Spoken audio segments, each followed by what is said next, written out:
What's up, everyone? Welcome back to Steve's Project Car Garage. My name is Steve. So today I'm going to have a couple of things I want to work on. I really want to try to go ahead and get all the accessories put onto the engine. So we're talking water pump, fuel pump. Like I said in the last time, new alternator. That's going to be interesting because I'm going to be kind of going as I can with that. It's going to be a lot of like make it up as I go because I've never done that one before. Yeah. So that's what I'm going to be shooting for. I should pretty much leave the exhaust manifold and the carburetors left to be put on. Those are more or less ready. I still have a little bit of work to do on the exhaust manifold, but I'll fill you in on that at a much later date. So for the time being, grab yourself a cup of jitter juice and hang out. I'm going to go ahead and get this guy. Right, so last time we were here, we had just put the engine on in and everything is honky-dory and happy.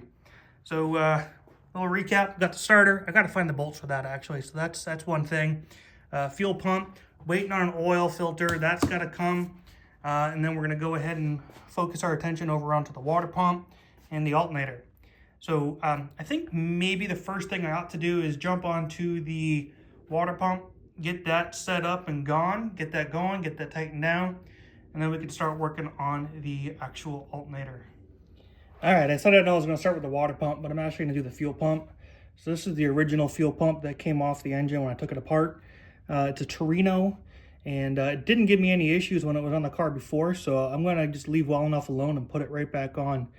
I got some gasket cinch put on there, and I got some assembly lube. So we're just going to go ahead and put this guy right back where it was when it came off a few months ago. Now the torque spec for this is, I believe, 14 to 16 foot-pounds, so it's really nothing. So we're just gonna get this guy put back on. This had that funny bolt too. So I guess this was also factory, but I can't find in the parts catalog anywhere. Funny enough, when I was cleaning this up, I'd actually using my bench grinder, and it got loose and flew out of my hand and went through a window. I was somehow amazingly able to find it. I don't know how in the world I got that lucky, but I was able to. So we'll get this guy put on, get it torqued on down, and then we'll move on to the water pump. I'll check in with y'all in a minute. All right, that's it. We're done for the day. Thanks so much for tuning in. We'll catch you later. No, I'm just kidding. So I wanted to show you what we're doing here next. So I mocked up the water pump just with a couple of bolts because the water pump is critical to the installation of the alternator.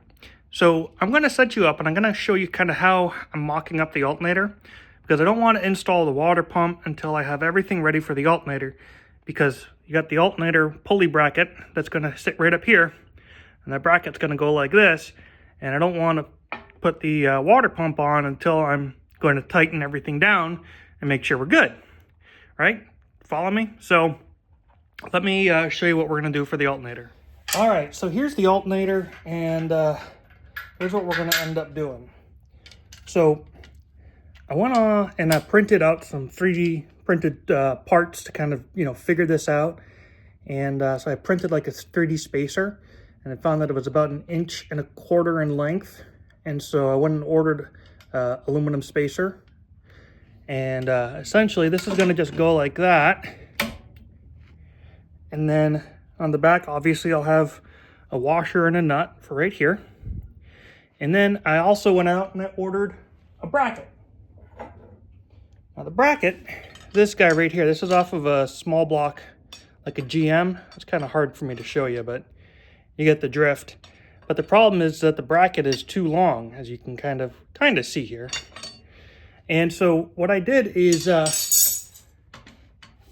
with the know-how of Chris, he said, why don't you make a cardboard template? So that's what I did. And so if I shorten that bracket just a couple of inches, I'll have all the clearance I need and everything will line up. So what I'm going to do now is I'm going to get that bracket shortened up, and I'm going to pilot a new hole for it, and then we should be able to go ahead and mount all this stuff together. And of course, we'll mock it up first before we go ahead and throw gasket cinch on the water pump and all that jazz, but that's kind of the idea. So let me go ahead and get that rolling. And yeah, go from there. So before I dive into cutting up and working on this, I wanted to show you, I had this toolbox that my father-in-law gave me. And so I went ahead and I took the top off. I had one of those like tool organizers, and I put this nice piece of plywood on there. And I bolted down my bench grinder finally, and I had this little vise that was given to me by one of our viewers, Bear. And so got that mounted on here. So now I got this little portable, rollable, little metalworking workbench. The idea is that I keep all my metalworking tools in here, and then I can just roll it out into the driveway, and I'm not making a big mess in the garage anymore. So we're gonna give this guy its first round. Let me show you what we're gonna cut. So I went ahead and I bought this, like I said, small block alternator bracket. This is like for, you know, 305 or 350. It's about 20 bucks on Amazon. And, you know, it's got a chrome finish. But I took this idea from Chris. He said, make a cardboard template and see what you need. And so I did that, and I found this is exactly what I need. So I'm gonna just put a mark right there, and I'm gonna cut it off, and then I'll end up having to drill out a hole for the bolt. And then I don't know what I'm gonna do about finish on it, because I'm gonna be obviously damaging the chrome. So maybe I'll just scuff it and then throw some paint on it, or just maybe let it be. I don't know. So anyways, that's what we're gonna do. So let's get this process started.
All right, there we go.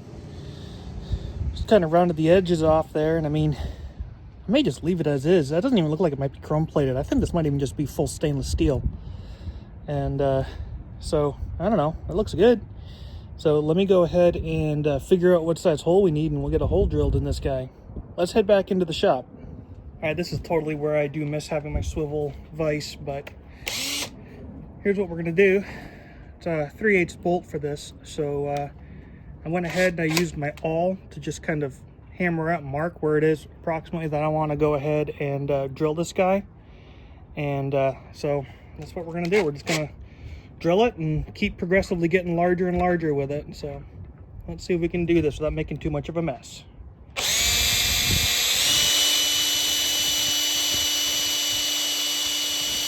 A little longer than a few minutes later.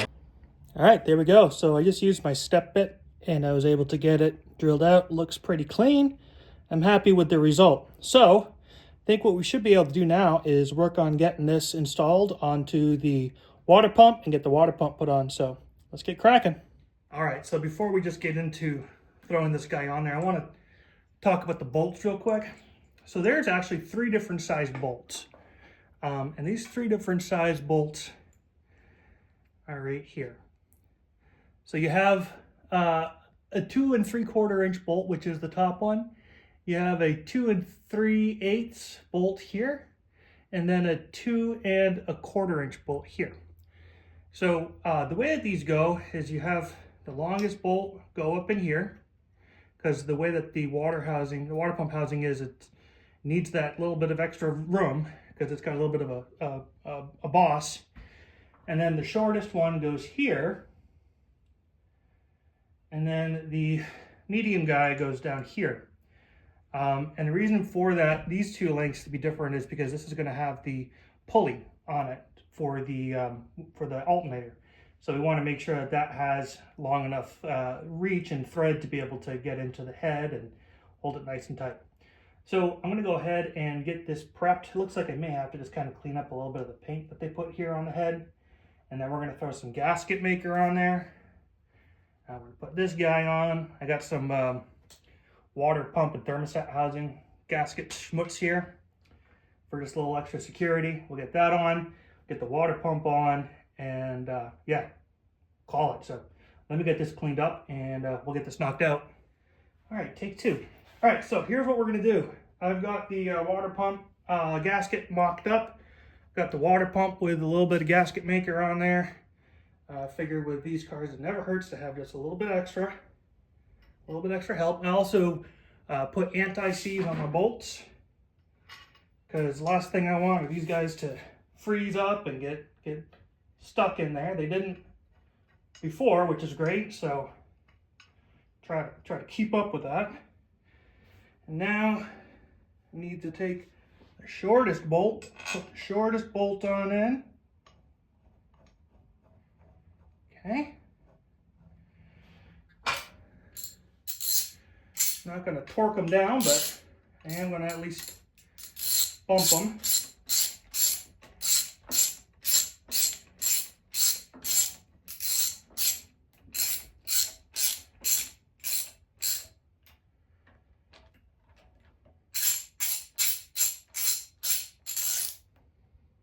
Okay. And now we got the last bolt, which is going to be the longer of them. Well, the medium length one. We're going to just set that guy right on in there.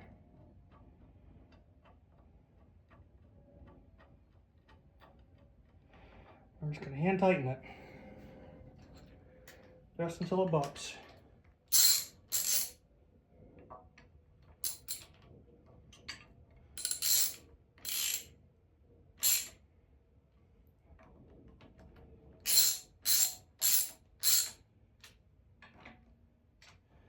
All right. So the gasket maker says to give it an hour before you go ahead and torque it down, which is perfect because that gives us enough time to go ahead and mount up this alternator and see how it goes and make sure it actually works. So let's go ahead and do that. So I got the spacer on here, got the bolt. I'm going to go ahead, set this guy on here.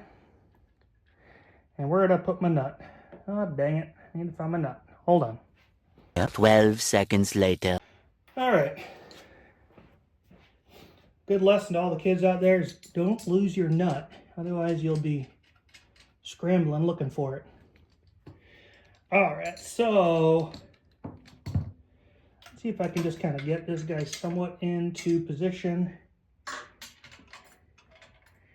And I'm just going to use my wrench to just tighten up that bottom bolt. All right, so now that's starting to get tight, which is what I want.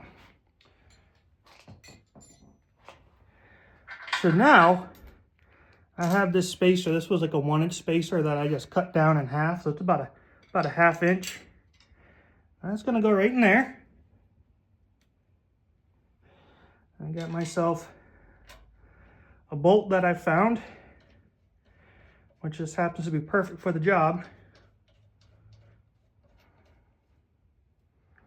I may end up having to put a lock washer on that, but you get the drift. It's kind of the deal. In fact, yeah, let me see if I can find a lock washer. All right, got a lock washer for this. Now, one of the downsides is that this bolt that I found, while it's perfect for the job, it's a 10mm, and it's going to be the only 10mm on this car. So I'm going to have to find a better replacement because, truth be told, you can only find your 10mm when you don't need it. If I ever need to swap this out, I'm going to need it. All right, so just for proof of concept, this is the old belt. And I'll show y'all.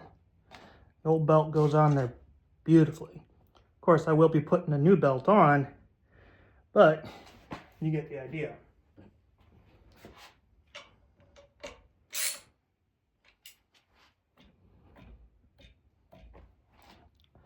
By George, I think that'll work. Take a look at the alignment too of the belt, because I know that belt alignment is always important.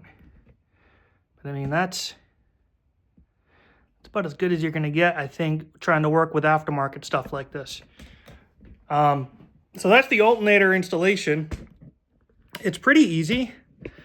I can try to assemble a list of the parts that I used, and maybe I'll post it on one of the Facebook groups. But the alternator is off of a Kubota tractor.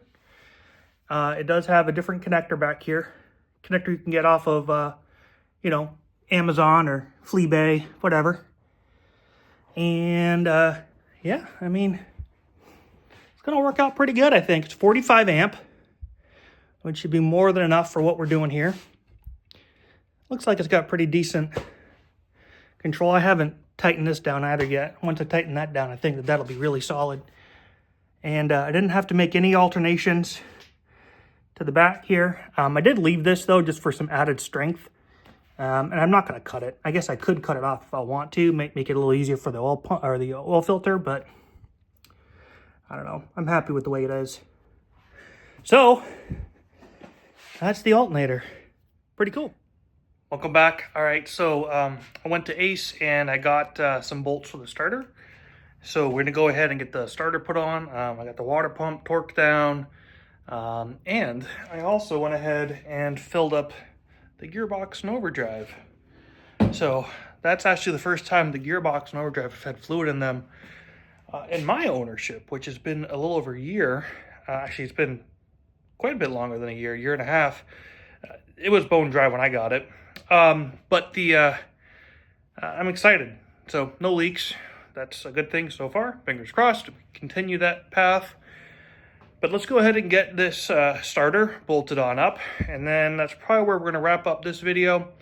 I got my header wraps. Let me show you the headers, actually, so we can talk about that real quick. So these are the headers, and I went ahead, and if you follow me on Instagram, you saw that, or on Facebook, rather, I painted these. I painted these using a product from the Master Coat company, the company that did the paint for the chassis and all that. It's called Hot Jet or Jet Hot, one of those two, I can't remember. But it is a home ceramic paint. And this stuff is really good for super high temperatures. I think it's got up to 1,500 degrees.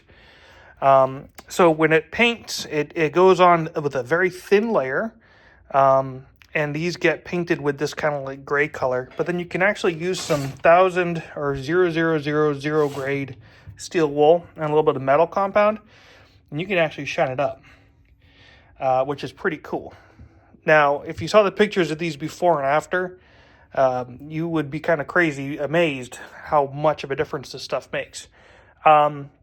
Chris got a hold of these and he sandblasted them for me ahead of time, so thank you very much, Chris. But he also went ahead and cleaned up all the welds in here. There was a lot of just old booger welds.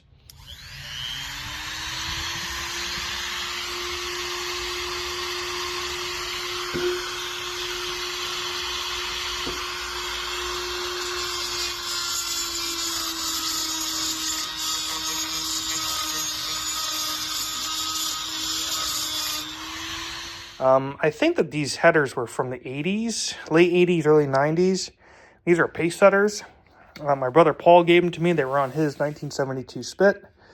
So they sat on this for a while, but they were kind of rusty. So we got them all, sandblasted and cleaned up, painted. But now what I'm going to do with them, and not in this video, is get these wrapped up. So I bought some header wrap, some basalt-based header wrap. It's a nice mid-grade wrap, and so I'm going to wrap these guys on up, and then we'll go ahead and install it.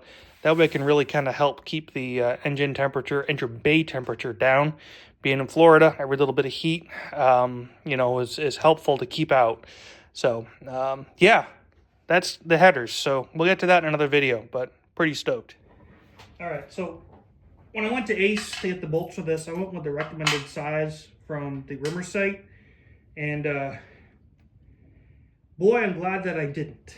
They didn't seem like they would be long enough, and they're not. So I think the Rimmer site recommended like inch 1.5. Yeah, it was 1.5 inches, and I got some 1.5 inches, and they are just not long enough. So I ended up getting some extra ones because I didn't think they would fit. And I'm glad I did, because these hardly fit too. All right, let's get this guy on in. Actually, maybe bolt it this way so they're like the rest. That's probably what I'll do. Let's get this top bolt in.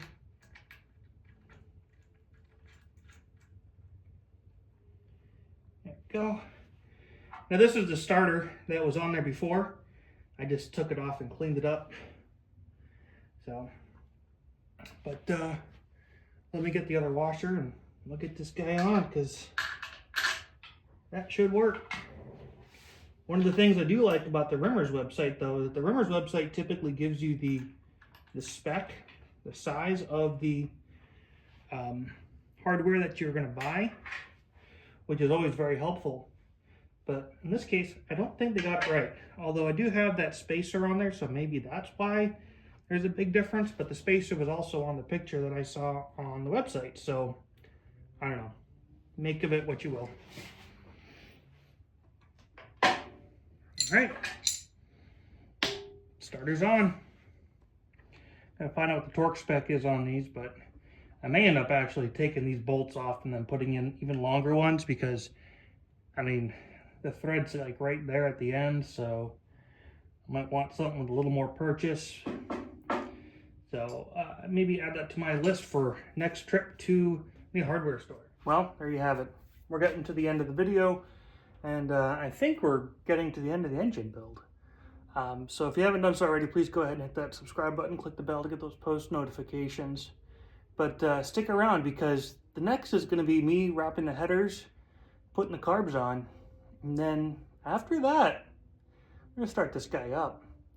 I got my cables set up. I got to figure out like a little temporary dash. I got all my gauges pulled out. Those are all ready to go. Thank you, Noah, for those gauges. I appreciate it. Those are going to be awesome. And I got the speedometer cable hooked up, got the tach cable hooked up. I mean, probably just a couple of good solid hours worth of work away from being able to fire this guy up. I'm stoked. This has been 4 years in the making. In fact, in just another couple of days, it will be 4 years since my first video. So I'm happy with where I'm at in this build for being 4 years in, doing this extremely part-time. So anyways, that's it for tonight. Make sure you go ahead and like and subscribe. And remember, when working on project cars like this, it ain't going to happen overnight. So just take your time and be patient. But most importantly, don't be that dreaded previous owner. Cheers.